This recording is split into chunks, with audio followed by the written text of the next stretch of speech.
country, all the way out to the hill country. We can make that happy soul, just a happy, happy soul.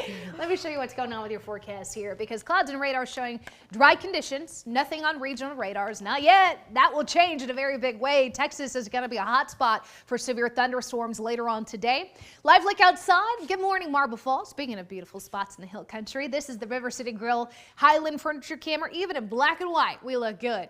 Temperatures in the 50s, 60s, and 70s. 70 in Austin, 65 in Burnett, 67 Fredericksburg. We've got 60s out in our eastern counties. I will tell you, yesterday's cold front, well, really it was Sunday morning's cold front that was just kind of hanging out over South and East Texas yesterday. It's flipped around, came through as a warm front. That's why our temperatures are so much milder and it's so much more humid outside right now. But that dry line is worth noting. It's going to stay far enough to the west to where we don't have widespread storms, but I do anticipate a few storms bubbling up along that to potentially impact us late tonight. Day planner shows temperatures in the upper 80s. There will be a low chance of a sprinkle this morning at 10% or less, and a low chance of an isolated storm getting into the afternoon. It will not hurt the warm up though. Everybody's going to be in those mid to upper 80s underneath that mix of sun and clouds. As we look ahead to what our high resolution computer is painting for the rest of today, and I really like this computer model as far as what it's showing me.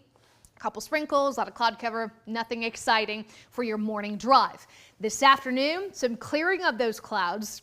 As far as an isolated storm chance, again, this is 10% or less. You can see a couple blobs of green, nothing that really looks impressive until we get way past sunset. Here comes some of those dry line storms that fire out towards the Permian Basin and Big Country, and then they trek east into the hill country around 10 o'clock, maybe to midnight tonight. They'll weaken on approach to the I-35 corridor, especially as we get towards the most stable time of day around sunrise. But hill country, you will be favored for those storms tonight. Depending on what those storms do to us tonight is really going to determine when this next round comes in for tomorrow.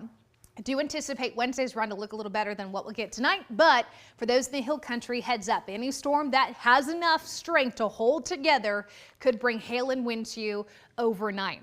Now, what's interesting is we've got about 3 to 4 days of storm chances. Computer model number 1 is still showing about 1/4 of an inch or less out of those storms. Computer model number 2, a little bit more generous with that rainfall. So there is still that uncertainty as to how much rain will we get out of this unsettled weather pattern. But all of our computers are saying the same thing, and that's the fact that with so much humidity, daytime warmth, that dry line out to the west, storms are possible. It's just going to be difficult nailing down the exact timing and just how much. So what I am confident in is today is mainly dry with the best storm chance tonight.